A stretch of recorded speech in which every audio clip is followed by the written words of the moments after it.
Welcome to Air Semper Ya. My name is Bonner, James Bonner. And today's guest is Mr. John Brewster. Stay tuned.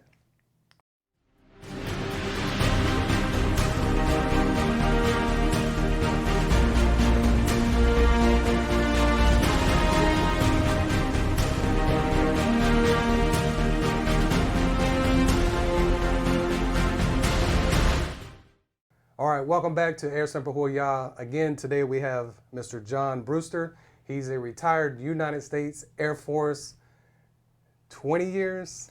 20 years, 7 months, and 22 days, but who's counting? Yeah, so not specific at all. Today we're going to take this opportunity to learn more about John and his career. This is the platform for our veterans that we're going to use to kind of explain more about our veterans and what they do in the community, what they do for business, their education, and show how other people can do it as well if you're thinking about retiring, if you're not going to retire. So we're just going to go off of that. Sure, sounds good. All right. So some of the jobs that John has held within the Air Force, honorably served for so many days. Senior Training and Development Manager. He was a Senior Human Resource Manager. Personnel Innovation and Transformation Program Director. Wartime Human Resource Manager, Air Command and Staff College student, and the list goes on. He also holds a MBA from California State University out of Bakersfield. Exactly. He holds a bachelor's degree in Human Resource Management from the University of Central Florida. That's right. And you also have another master's. Go Knights, okay. I had to throw that in there. Yes, I have another master's through the military. When I went to the Air War College, I actually PCS'd to Montgomery, Alabama. Okay. And earned a master's in military operational science. Nice. So that was nice. Okay. So yeah, that's just a little bit of his background. Where I actually met John was at the Transition Assistance Program here at Patrick Air Force Base, and he was the facilitator. It was a week-long course. If you haven't been to that yet and you're getting close to retirement, you absolutely need to pay attention because it's just the rest of your life. You know, if you don't care about the rest of your life and your career and going to school and getting more education, things of that nature, then no, don't pay attention. You still have to go. So John was an amazing facilitator. I think their program here was absolutely amazing. It taught me things from being in the Army for so long, that the mentality of being in a civilian world, you know, not getting up at certain times of the morning, but being a civilian in the eyes of, from a military perspective, was mind-blowing for me. Well, it's definitely, as I like to say, a horse of a different color. It's completely, almost 180 degrees different from the culture and the structure and just the regiment that we're used to and accustomed to in the military. And as you know, that goes out the window once you become a civilian. So it definitely is a difficult transition for some to go through, but that's why the Transition Assistance Program is there. And as you say, if you pay attention and absorb it all in, it isn't going to be very difficult at all. As a matter of fact, it can be fun because it's actually an interesting thing. I tell people, when you go through the transition, it's kind of like writing a master thesis, but the good thing is the master thesis, the subject is you, right? So it's not something that a teacher's given you that you're not interested in, but it takes that kind of effort and research and time and energy to be successful at the transition. And I always tell people, getting a job as a civilian is a full-time job. Right.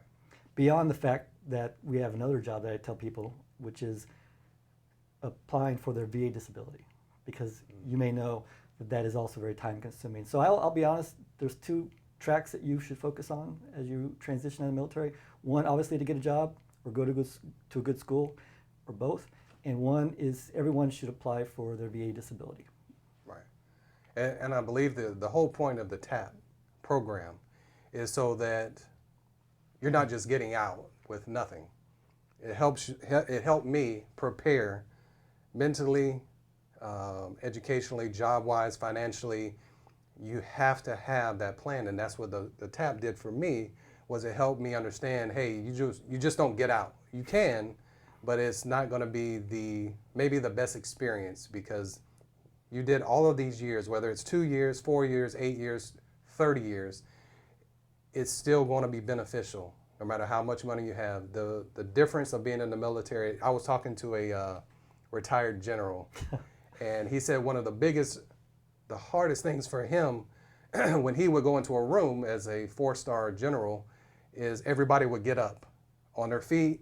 They yell certain things to make sure you know that there's a general in the room. And he said when he got out and he worked at the Pentagon, he said he would be lucky if somebody would even, if they gave him a head nod, he was doing good. So there's different things that you may not understand if you're going through a transition out of the military, whether retirement or through that. So I think it's just important that you take full advantage of that program. And we were just talking about it being a perishable experience as far as the information that they're giving you. If you do nothing with it, then it's just going to go to the wayside. You're going to forget, like, nobody helped me. But that information is there. So make sure you pay attention if you're going through that transition process. So we'll get back to John a little bit. Sure. So out of all of the branches, what made you choose the Air Force over the other branches? Well, my dad was in the Air Force, and he retired from the Air Force here at Patrick Air Force Base. So I had that going for me. I was born at March Air Force Base in Riverside, California. So the Air Force was kind of in my blood. Okay. That being said, the Brewster heritage goes back all the way to George Washington. One of the first spies for George Washington was Caleb Brewster, and he was part of the Culper spy ring. So that helped us win the Revolutionary War. You can watch the TV show Turn on AMC, and he's highlighted there. And then also my grandfather from my dad's side was part of the Normandy D-Day invasion. Unfortunately, he was killed and is buried in Henry Chappelle Cemetery in Holland. But have a strong military background, and I would just say beyond that, my personality is probably more aligned with Air Force culture. Okay, I got it. And from my experience, I used to be a recruiter in Atlanta, Georgia. And I know from the other Air Force recruiters that sometimes they're not available because there's so many people who want to go into the Air Force. So they would do us favors and say, hey, we're not taking anybody right now. You should go see the Army. So I truly appreciate that part. What was the process like for you to get into the Air Force? Was it pretty short time frame, or took a little while? How did that happen? Well, when I graduated from UCF in 1990, I went into the financial services industry, where I sold insurance and annuities. And one day when I was driving home from an appointment, I heard over the radio the voice of President Bush declaring that we're going to war with Iraq, so the first Gulf War. And before that, I had no interest in joining the military. I was a dependent. I enjoyed all of the benefits associated with being a dependent. And so I never was in ROTC in high school. I was not in ROTC in college. But that time when I heard that we were going to war with Iraq, for some reason brought out patriotism in me. Okay. Obviously, I was patriotic before, but a call to action. Okay. So soon thereafter, I went to a recruiter, and I began that process. Now, unfortunately, they weren't taking in a lot of people. I went to ultimately officers training school, where they were graduating 3,000 people a year. That particular year, where I went, 1992, they only graduated 300. So it was a significant decrease, and because of the lack of numbers, I didn't actually graduate from OTS until a year after I went to that recruiter. And as you know, the Gulf War was over long ago, before that. So I didn't get to actually be a part of that, but obviously I was part of Operation Enduring Freedom from very many aspects. So that's kind of how I ended up becoming, going into the Air Force. Okay. So one of the stereotypes that is common amongst the branches now, each branch thinks they're the best. If you're a Marine, it's all the way. If you're Air Force, all the way. Army, all the way. So we all have our stereotypes about the different branches of service. So just because he missed the Gulf War by whatever time period doesn't mean that the different branches don't go through similar. Everybody plays a role. So some of the things that we were talking about before, he's also been in charge of and in the mix of hard hard circumstances between losing, fellow airmen and different things like that. So, just kind of briefly, what was your experience after you actually joined? What was your experience with that? Well, soon after joining, I was commissioned in July 29th, 1992. And soon thereafter, I went to Edwards Air Force Base, which was my first assignment.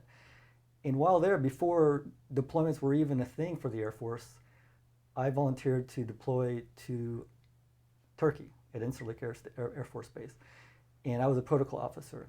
And unfortunately, while there, we had a situation that occurred where we had two of our F-15s shoot down two of our Black Hawk helicopters. And so I knew four of the people who were killed in that situation. And so I was a second lieutenant at the time, and that was very, very jarring experience, obviously, to be a part of. But then I continued doing things that were more operational. My career field was human resources, but I enjoyed being involved with operations or political military affairs. And so I've deployed to Masira Island, Oman, and my most trying experience was to Kabul, Afghanistan, where I was there for 6 months, and I went outside the wire pretty much every day. My focus was on rule of law, anti-corruption, went to the President Karzai's palace, Supreme Court, the Parliament, and was also a liaison for all the embassies that were there. And so I was representing ISAF headquarters, and while there, we had a vehicle-borne IED go off very close to where I was sleeping and where I worked. And so that was jarring. Lost one of my translators, and later on we lost somebody from another IED who was the oldest active person serving in the military, who had been in Vietnam and survived Vietnam. Wow. And was killed by an IED. So there was some traumatic things that occurred, and I want people to understand that the Air Force isn't like what you may have recalled. I know we get made fun of. We're kind of the corporate branch, and we just fly desks, and so, but that's not the case. Many support career fields, if not all the support career fields, are heavily involved in combat operations and being utilized in that capacity. So I'm quite proud of having been in the Air Force and being involved in many of the things that I've been able to be a part of. All right, and really thank you for sharing that, those stories, because a lot of times with our veterans, we don't necessarily share that type of information. One big reason that I'm aware of is we don't want to burden somebody else with our stories when it relates to especially death and losing fellow airmen, fellow Marines, fellow Army, Coast Guard, whatever the branch of service is. Excuse me. So that is what this is about, because understanding somebody's performance, going through the struggles, going through all those traumatic events, and still progressing in life. It is possible. I know a lot of people, they go through, their PTSD, suicide prevention is a big thing, and that's what it's about. If you talk about it, sometimes it can relieve a little bit of the stress. Not that you need to tell everybody everything about your situation, what you're willing to share. So I appreciate you sharing that with us. So that was some of the struggles that you had, and what would you say is the best experiences that you had in the Air Force? Well, I'll tell you, from a personal standpoint, there's two. One of them was my background. I'm half Greek from my mom's side. Okay. So obviously Brewster is not Greek. That's my dad. But my mom is Greek, and my wife is Greek. Okay. And so, as you may know, there are no Air Force bases in Greece. Yeah. But I was fortunate to get an assignment in a Combined Area Operations Center in a place called Larissa, Greece. Americans pronounce it Larissa, Greece. And it was a 2-year accompanied short tour. So if you can imagine being in a place with joint forces, right, across the board, Air Force, Army, Navy, Marines, and then from combined forces, Turks, Greeks, Italians, Germans, Spanish. It was a really great experience from both a professional and personal standpoint. I always describe it as if that period of my time was where all 9 planets lined up perfectly. Wow. And it was just a wonderful time to be there. I can speak Greek at a conversational level and utilize that to actually, I had 5 Greek nationals work for me. Nice. And so it was just a really nice dovetail of experiences that came together nicely where I was able to execute it in my job. And then the other one was my last assignment where I was at the Pentagon, and many people know that as a place where policy is created Right. and a lot of staff work. But there is a operations cell called the National Joint Operations and Intelligence Center, where it's 24/7, 365, where we take all of the things that are going on in the world to the combatant commanders, and we forward it to the Chairman of Joint Chiefs of Staff, SecDef, and ultimately to the President. So things like the earthquake in Haiti, those kind of situations, we stood up a crisis action cell.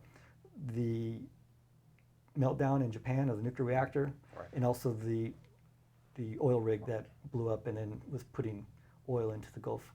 So things like that are tip of the spear type of things that you would not expect to be doing at the Pentagon.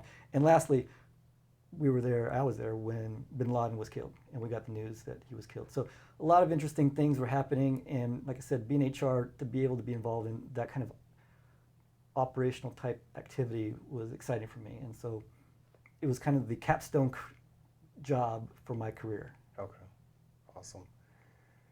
And so that's some of the more difficult, and that's some of the highlights that you remember vividly. And for those who may be watching this video who are thinking about, joining the Air Force as an enlisted member or an officer, what advice would you give them as they consider joining the Air Force?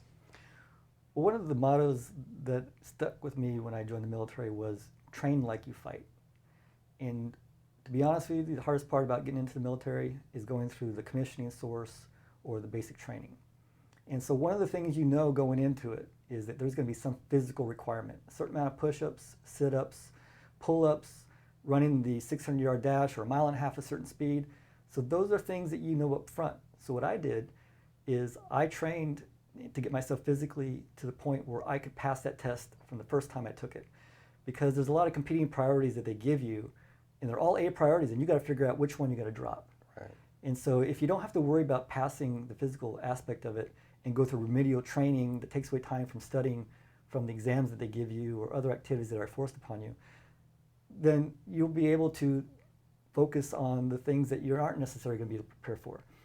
And I will tell you, for me, being non-prior and having 2 left feet, the hardest part was actually we were tested on marching our flight in a very closed-knit area with cones, and there were 9 of us. And I had to keep them within that coned area, and we were given a random card, giving marching orders, left face, about face, Right. halt. And I thought for sure I was going to fail that. Fortunately, the people within my flight practiced with me as many hours as I needed to, and I accomplished that. But that's something there's no way I could have practiced for. But things that you can control, like the physical element of it, definitely get yourself in shape. And then once you get in there, you'll be able to have a razor-sharp focus on those things that they'll throw at you that you may not be able to plan for. Okay.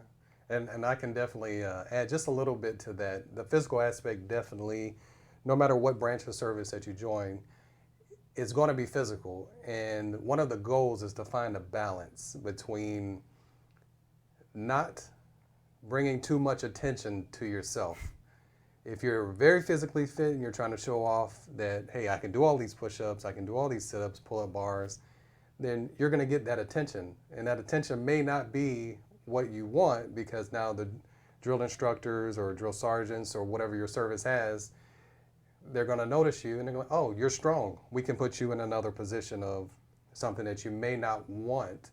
So just be aware of that. And if you're not physically fit enough, then you're going to get a lot more attention than you necessarily want, and it's not going to be positive. It's going to be, we'll call it motivational, to say the least, to get you in the right direction. So absolutely. So definitely take that advice. If I could piggyback Sure, on what you just said, absolutely. a good example of what you're saying about not standing out is when you go through officer training school, sometimes you get people who are enlisted who are brought in to become officers, and they have their stuff all together. And what happened was, in the beginning stages, these non-prior would have their uniforms perfectly done. Mm-hmm. They knew exactly how to maneuver the system. And guess who got all of the negative attention? They did. Because it wasn't the people like myself who looked ragged and couldn't follow directions and was lost. They're like, why are you so good at what you're doing right now, but you're leaving your fellow airmen in shambles? Yeah. You need to spend more time helping them out. So you got to put your ego aside. Right. And there are no star players there. Everybody's got to rally around themselves and help one another. Absolutely. Teamwork, teamwork, teamwork. Exactly. Right. All right. So we've looked at some of your career. Any other comments about? No, I would just say in general that the military is a great way to go about starting a career, because it is a career. It's a way of life, and in terms of feeling like you're relevant in society and that you could be a productive part of society at a very strategic national level where you're protecting our country's national security. And I think you find that that brings a lot of joy and pride that, to be honest, many jobs in the civilian sector don't bring. And I know that many veterans find it difficult to transition. And the most difficult aspect of that is that lack of camaraderie, Right. that lack of seeing themselves being involved in a bigger picture as opposed to a cog in a wheel. And so that loss that they experience is probably the hardest part about the transition.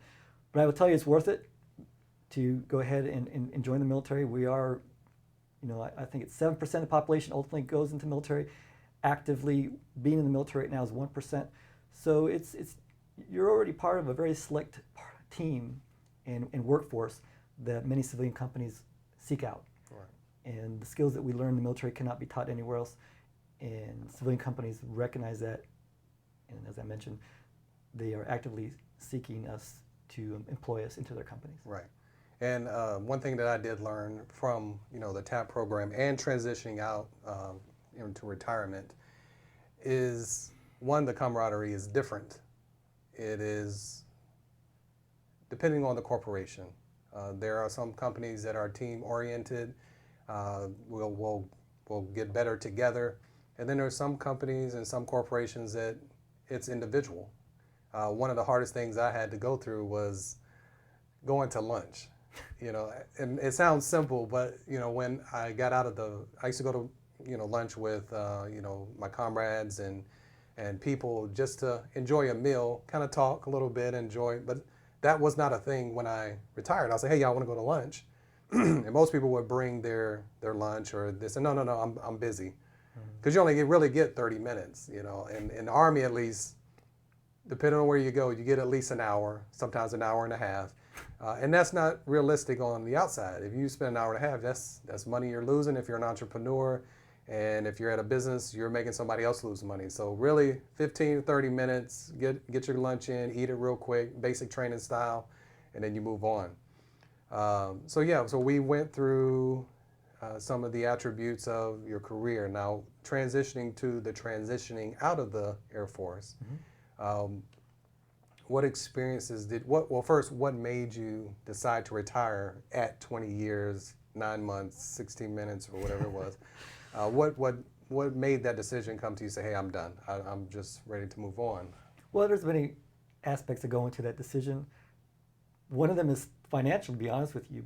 If you know in the military you can retire and get 50% of your income. For me, it was the average of the last 3 years. And I know they've changed it now. I believe it's now 40%. But still, you get a pretty decent pension. Right. And the joke is, back when I was getting out, was any day past 20 is you're working for half pay, right? Because whether you're working or not, you're going to get 50% of that salary. Okay. So that's one aspect, let's be honest. The other aspect was my daughter was coming of high school age. Okay. And so I wanted to create some stability for her because, as you know, the same life I described for you in terms of moving every year and a half, my daughter also experienced that. And so I wanted to get her grounded into a routine of sorts so that she felt like whatever schools and friends that she established would be the ones that she would graduate with. Okay. So I thought that was important. So I thought there were several things that came together nicely that made me realize, plus I mentioned that job was a nice capstone job where I feel like I'm ready to tap out. I feel like I went out and in Blazing Saddles. And Right. it was just a perfect job to end my career. And so, yes, I came to Florida and soon thereafter became a tap facilitator. Awesome. So, okay, so getting through the transition, and you decided that because your daughter, stability. There's many different reasons. Some people get into the situation where, and the military is smart. They say, okay, if you're towards the end of the career, they know that you're a valuable asset to the military. What they may do is hold, I call it the carrot, the rank carrot. Hey, right before you retire, hey, would you like to make that next rank? Well, that's interesting you bring that up. Okay. Because I'll be honest, in the Air Force, we have in the zone, Right. above the zone, below the zone. Mm-hmm. Well, in the zone is pretty much where you're going to get promoted, unless you're just the best thing since sliced bread. So I'll admit I wasn't at that caliber. It's a very small percentage, 1-2%.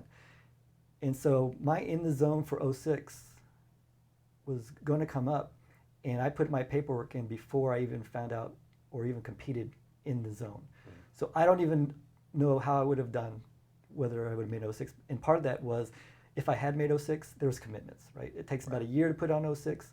Then you have an active duty service commitment of 3 years. Right. So we're talking at least 4 years of a commitment. So that goes contrary to what I mentioned to you with my daughter. It would have definitely had me moving around during that time frame. And so I don't even know if I would have been competitive. I'll just keep it in my mind that I was, and I would have been in 06, and I'll just hang my hat on that. But I will never know, because I put in my paper, like I said, before I was even competing on the in-the-zone board. Okay. Yeah, and that's okay. If that's your thing and you love the military, I would recommend, don't just do it because you're scared of what's out here. Because John is a prime example, and many others, that there is life after the military. And if you're comfortable with staying in till 30-something years, if that's your thing, hey, nobody's downing that or anything. That is perfect for you. You know your situation better than anyone else. But for some, it's different. They have strategically placed themselves in positions, and family has a big aspect to that, because our kids, our spouses, they go through a lot too. It's not just about us. We get called the heroes, and we get called we get raised up a little bit sometimes, but our families are the same. We need to be raising them up. If you have family, it's so important to make sure that they understand that I'm here for you as well.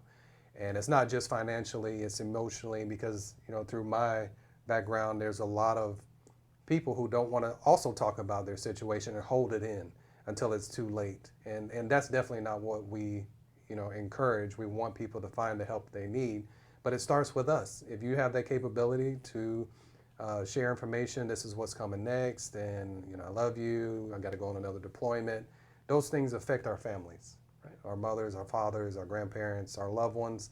So it's very important that you make the right decision for you, and then your family as well, so they can have the stability if that's needed. Some families love to move every couple years. They don't.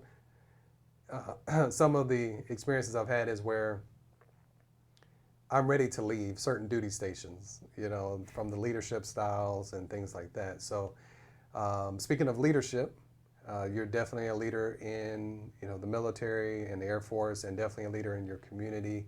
What would you say is your best leadership trait, and which ones should people kind of focus on the civilian side or going into the Air Force? Well, there's so many things that we bring to the table, and in TAP I talk about the skills being broken up into 2 categories. The hard skills and the soft skills, or transferable skills. Okay. And many times, especially depending upon your specialty, you might have to lean on the soft skills. Because the hard skills would be, for instance, a firefighter. Their hard skills, they can put out fires. Right? Police officer gets the bad guy. Those are skills specific to that career field. Right. The soft skills would be leadership, followership, attention to detail, situational awareness. Believe it or not, showing up on time. Civilian employers love people who can be depended upon to just be on time. I know that seems so basic, but it's ingrained in our DNA as military people to be on time, even to work later without expecting compensation. So we bring a whole host of great soft skills to the table. So I wouldn't really pick just one. I would just say it's the holistic, big picture as an airman or a sailor or Marine or a Coast Guardsman and now a Space Force person that brings to the table that, they put so much money and time into training us.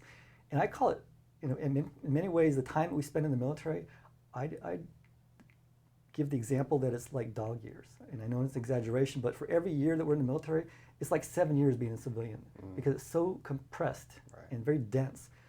Maybe not dog years, maybe cat years, I don't know, 5 years. But point being is even if you're only in the military for 2 years or 4 years, it's still a tremendous amount of education experience that you would otherwise not have been able to be exposed to if you had gone down that same track as a civilian. Right. And so I would just tell you that at the end of the day, you should feel very confident that whatever you want to do, you're going to be able to do in a very expeditious manner. Initially, you may not make the money that you were accustomed to, but let me tell you, within a very small amount of time, you will get to that point. When I say small amount of time, I'm talking about months, no more than a year, where you will catapult yourself beyond your civilian counterparts, making much more than you had hoped for, and increasing in responsibility and also promotions. And I see it happening all the time because, to be honest with you, it's kind of easy. What we're expected to do, and I've talked to many people who feel the same way, as a civilian, it's like, that's all you got? Yeah. I need, give me more, right? Because we're so used to juggling so many different things at once. And we don't really get tested as much as we did in the military. And so because of that, we're just always trying out. That being said, there's a double-edged sword because you can risk alienating your cohorts. We're like, who is this guy? He's making me look bad. Who does he think he is? And what you could end up having done to you is being sabotaged, where they try to purposely make you look bad because you're making them look bad. So you have to balance it, cool your heels and just buy your time, but just know that you will be on the accelerated plan for whatever company or job that you're working in. Right. Yeah, that's definitely some good information because I know some, I won't even say the type of corporation, but they say, hey, don't do that. It's something as simple as taking out the trash from under your desk at this particular location. They were like, why are you doing that? That's not in our contract or job description or whatever. And I was like, wow, but it's my trash. Yeah. But they don't want to create any extra stuff. And if you're doing those things just because it's your values, your demeanor and your professionalism, whatever the name of it is, people will see it as you're showing off. You think you're better than us. I've been doing this for 20 years and you just got here and you're already trying to change. So it's a balance. Definitely. You really have to understand that there's a balance with the people, and you also have to understand there's a balance and expectation from your supervisor. Your supervisor will love you, but like John said, your cohorts may look at you and say, you know what? I'm trying to find something on them. Not in all cases, just trying to give you the good and the potential bad or potential good. So that's what it's about. So thank you for that. Now, John is definitely he loves to volunteer. Mm-hmm. He does a lot of great things to help other veterans, help people. And that's what this channel is kind of based on. It's about sharing the story about our veterans, but also how to build our communities. If you're an entrepreneur, you don't know how to do those kind of things, we're going to get into those topics when it relates to being who you want to be. Because you did something for 20 years or 2 years and they told you how to do it every single day. When you get out, that direction is not always so prominent in our day-to-day lives. A lot of people stop working out when they get out of the military. They have health issues that just compound because of that. Their diet gets worse. I've seen it personally. I've actually been through it. And it's not fun because it just leads to other things that we're going to talk about at a different time. But he is currently working with Andrew Vernon and Associates, and we're going to have him tell a little bit more about that because that's a very interesting thing that he does to further help. After all he's done to this point, he's still giving back. And that's what I truly appreciate what you do. So if you can tell us a little bit about what your current position is as the vice president. Sure. So I volunteered into this position early this year. I stopped doing the TAP facilitation late last year. It was just a good time to do so. And beyond working with Andrew Vernon and Associates, I'm also available on LinkedIn. I just want to make sure that people know that I've taken my platform of helping transitioning veterans or people who are already transitioned or still in the military. You can just go to my LinkedIn profile, John Brewster, Brewster's Millions, make it easy. Just search for Melbourne, Florida, and just reach out to me. And I know that James is going to make my contact information available. Yep, I'll put it in the description. Feel free to reach out to me. My cell phone is on that information, and I'll be more than happy to help anyone who needs it. So in my role with Andrew Vernon and Associates, I'm focused on education. Okay. There's three main categories that the company focuses on, where you have veteran advocacy, career preparation, which I'm involved in, and education. So the veteran advocacy helps people with their disability packages, or we've actually gotten people off the street from being homeless to not being homeless. Wow. And then for education, as you know, the VA is starting to send a lot of the veterans out to community hospitals. And so we want to try to educate those community hospitals to better understand veteran patients, because we come from a different perspective, and you might want to deal with us differently. Mm-hmm. So those are two other areas. But for education, I realized as a TAP facilitator that there was a gap for those veterans who are going from being in the military, going straight to school. Because as we mentioned, those skills that we teach are perishable. And so if you don't use them immediately, they'll just go away. And so for those veterans who are going straight to school, they're going to be in school for at least 2 years to get an associate's, or 4 years to get a bachelor's, or 6 years to get a master's, or even 8 years, who knows how long, to get a PhD. And then at some point, they're going to want to get a job that's commensurate with that degree, right? And so many of them may kind of go into this homeostasis where they still have some of the things that they bring from the military background that doesn't help them in terms of, just as an example, some people in the interview, they sit at attention, right? When they're in the military board, they're sitting at attention, very robotic, and they may still have some of those things that we need to talk about and make sure that they understand they can just be natural, be themselves, and show their personality. So we've developed a presentation that we're going to present at the University of Central Florida next month, where it's an hour and a half long, an hour presentation and 30 minutes of Q&A, where I go over the highlights of what TAP covers in terms of resume writing, interview techniques, and the whole gamut of the types of things that you need to be aware of that civilian companies are looking for. And so we're looking to also work with other colleges and universities across the United States, such that we can provide this to whoever wants to have us present for their student veterans. Because every school, UCF's case, they have a VARC. It's called the Veterans Academic Resource Center. Mm-hmm. And most universities have that now, where there's kind of a safe haven for veterans to go to be amongst peers who understand them. Yeah. But even though they may help them with the resume writing and interview techniques, it doesn't come from the perspective of helping them translate the jargon that comes with their jobs from the military, right? That's big.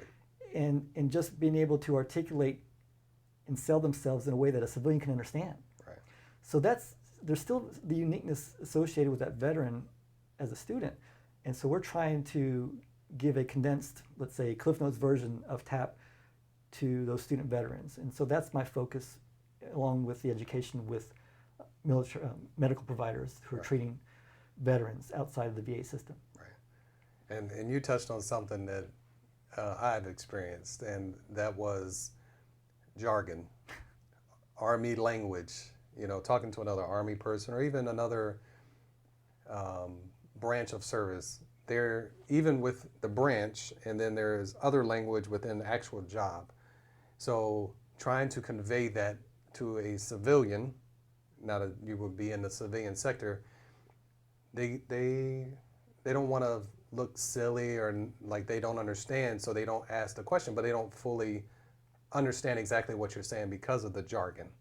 The jargon is something that you really have to get out of on your resume, which his company will definitely helps hundreds, if not thousands, of people to translate, but you have to be able to translate it as well. Exactly. And one of the biggest things that I learned is from TAP, and then from just speaking with John from time to time, is not to, how can I say it,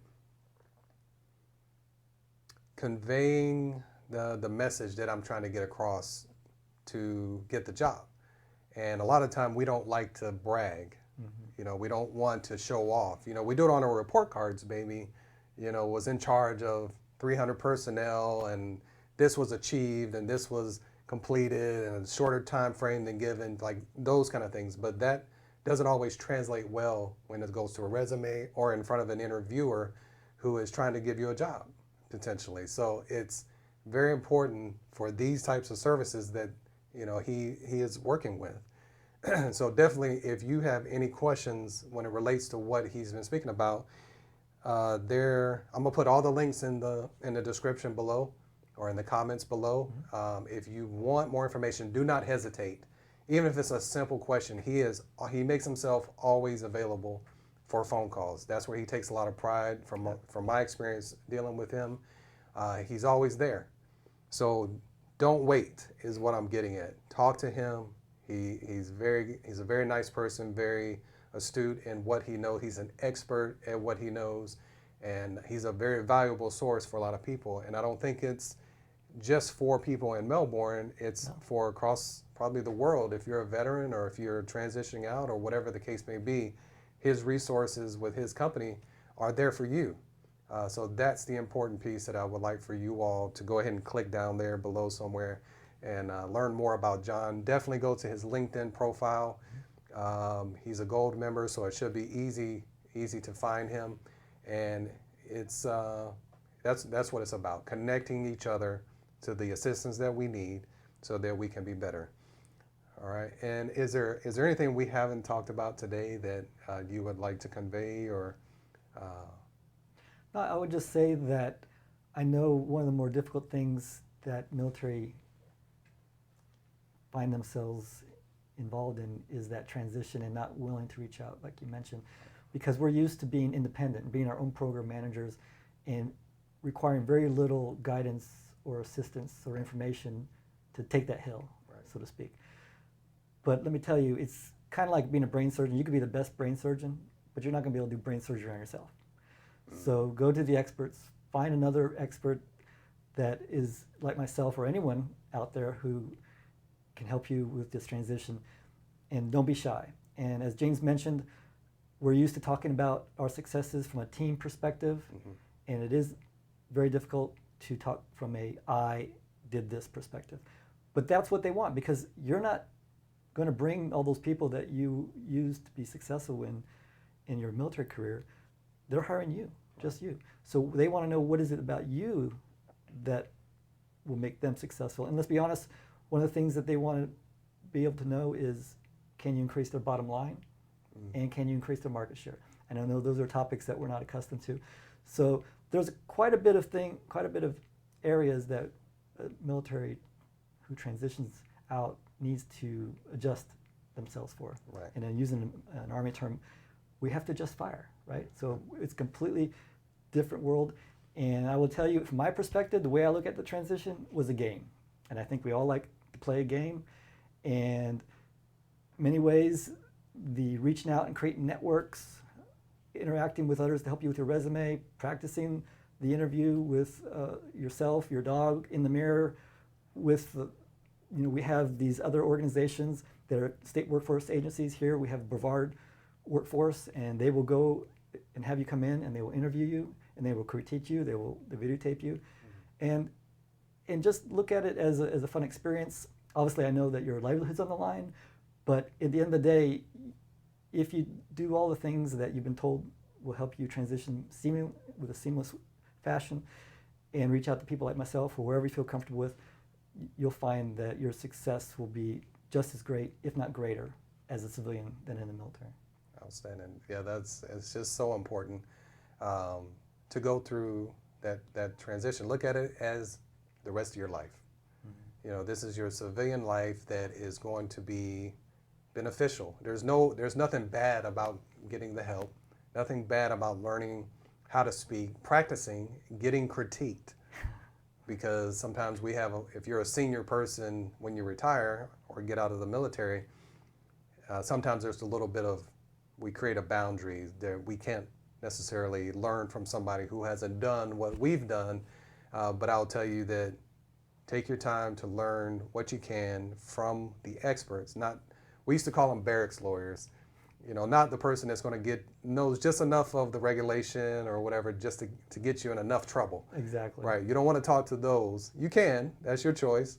But we want you to talk to the experts, and that's why we're bringing John here today. So I just want to thank you again for taking time out of your schedule to come here today to be on Air Semperhuya. Brand new platform again for our veterans. So if you know someone that's interested in learning more, please share this video. There's going to be more to come, and this is not necessarily the last video. This is going to be an ongoing relationship. So when something new comes on, or if we have an expertise need in the field that John is working in, then we're going to have him back. Okay. Great. So thank you. Leave a comment in the description below. Again, I will have his information so you can reach it. If this is on LinkedIn, just go to the search, look it up. John Brewster, I'll put it there just in case. If you're on YouTube or any other platform, then hit the subscribe button. I really do appreciate that. Go ahead and hit the bell icon, because that's going to let you know when the new ones are coming out. Leave me any feedback in the comments below as well, because I want to hear from you. If you could leave some nice comments and thank John as well for showing and sharing things that normally veterans don't share. So I appreciate your time. Thank you so much. I salute you all. Have a great day wherever you may be. And if you have any questions, feel free to contact us. Take care. Have a good one.